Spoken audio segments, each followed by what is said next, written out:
বুখারী এবং মুসলিম শরীফের মধ্যে হাদিস এসেছে, রমাদানুল করিম যখন আগমন হবে, ফতিহাত আবওয়াবুস সামা, আল্লাহ আসমানের সমস্ত দরজা খুলে দিবেন। আরেকটু জোরে বলেন না। অথবা ফতিহাত আবওয়াবুল জান্নাহ, আল্লাহ জান্নাতের যত দরজা আছে সব খুলে দেবে। ওয়া গুল্লিকাত আবওয়াবু জাহান্নাম, জাহান্নামের দরজাগুলো সব বন্ধ করে দেওয়া হবে। আজকেও খোলা আছে। প্রথম রমজানে আল্লাহ সব জাহান্নামের দরজা বন্ধ, জান্নাতের দরজা খোলা।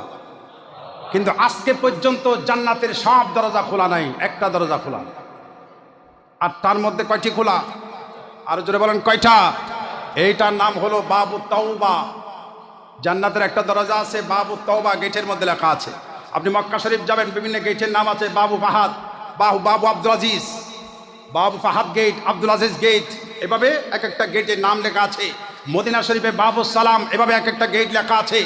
এক একটা গেট এক এক জায়গায় লেখা আছে। জান্নাতের গেটগুলোর মধ্যে এক একটি নাম লেখা আছে। আবার যারা রোজাদার তাদের জন্য যেটা লেখা সেটা হলো বাবুর রায়্যান। বাবুন মানি দরজা, বাবুন মানি কি? দরজা, ডুর, ডুর যাকে বলে, বাবুর রায়্যান। এই দরজা দিয়ে শুধু রোজাদাররা ঢুকবে। সুবহানাল্লাহ বলেন। আর একটু জোরে বলেন। সময় কম, এই জন্য আমি একটা হাদিস শরীফ বলতে চাই, ছোট্ট, এটা শুনবেন। আমিন বলুন। قال رسول الله দুররাতুন নাসিহিন কিতাবের 7 পৃষ্ঠায়, কয় পৃষ্ঠা? 7 পৃষ্ঠা কিতাব। এটা মিশরের কিতাব, এনেছি মদিনা শরীফ থেকে। বর্তমানে মক্কা শরীফেও নাই, মদিনা শরীফেও নাই, কিতাবটা নাই। দুররাতুন নাসিহিন, এই কিতাবগুলো বাজারে নাই। 2001 সালে এনেছি। দেখেন কিতাব কেন নাই আমি জানি না, এটা এখন বাজারের মধ্যে পাওয়া যায় না। আল্লাহ রসুল বলছেন, মান ফারিহা বিদুখুলি রমাদান, মান ফারিহা বিদুখুলি, রমজানের আগমনের কারণে যিনি খুশি হবে। কি হবে? আপনারা কি খুশি না বেজার? কেন? রমজানুল করিম আসছে, খুশির কতগুলো আলামত থাকে। কেউ কেউ গিফট দিতে শুরু করে, আবার কেউ কেউ গিফটগুলো নিতে শুরু করে। যিনি দিচ্ছেন তিনি আনন্দ হয়ে দিচ্ছেন, খুশি হয়ে দিচ্ছেন। যিনি নিচ্ছেন উনিও তাকে স্বাগত জানিয়ে নিচ্ছেন। তাহলে দেওয়া এবং নেওয়া, যিনি দিচ্ছেন যিনি নিচ্ছেন সকলে খুশি, বলেন না সকলে খুশির ডিফারেন্টটা একটু বেশ কম থাকবে। কারণ যিনি দিচ্ছেন তিনি মর্তবা, মর্যাদা নেওয়ার চাইতে অনেক অনেক বেশি। সুবহানাল্লাহ বলেন।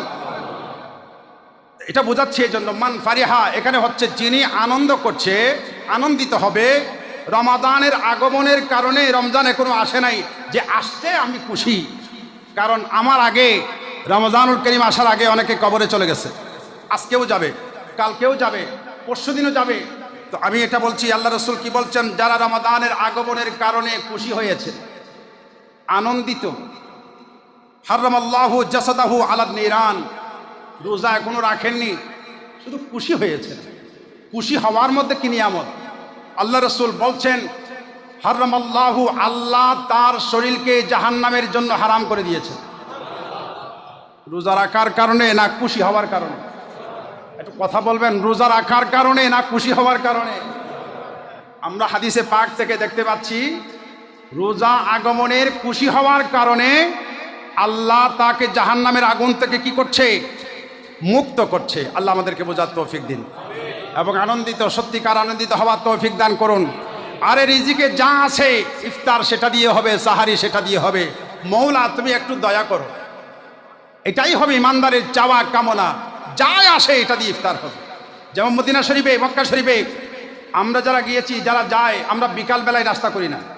আমাদের দেশে বিস্কিট, কেক যা যা আছে, সন্ধ্যাবেলা একটা নাস্তা হয় না।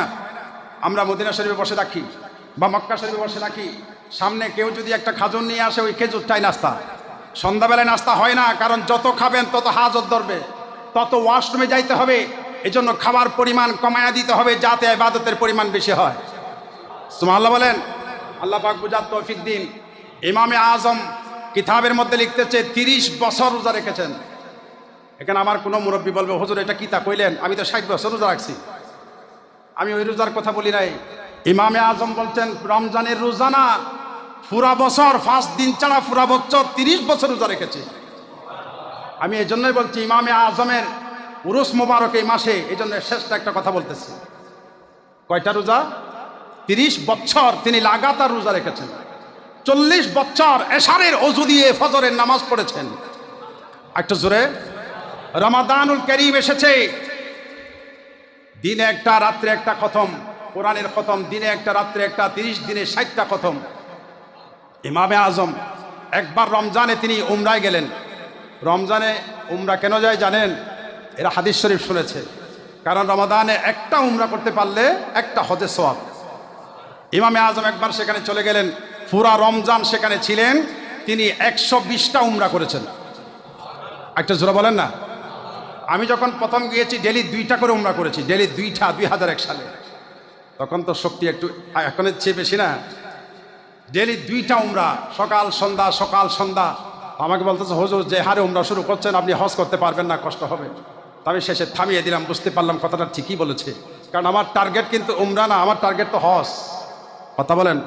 এই জন্য হজ করতে গিয়ে বেশি বেশি উমরা করবেন না, শরীরকে শক্ত রাখবেন, খাবেন আর শক্তি জুড়াবেন, আর হজের জন্য খরচ করবেন 5 দিন হজ। এবং যারা যেতে চাচ্ছেন যাবেন, সামনে আরও গোটা পৃথিবী থেকে যাবে। আল্লাহ সকলকে আল্লাহর ঘরের এবং রাসূল পাকের দরবারের মেহমান হয়ে সহি সালামতে গিয়ে আবার সহি সালামতে ফিরে আসার তৌফিক দান করুন। ওয়ামা তৌফিকি ইল্লা বিল্লাহ। ওয়াসসালামু আলাইকুম ওয়া রাহমাতুল্লাহি ওয়া বারাকাতুহু।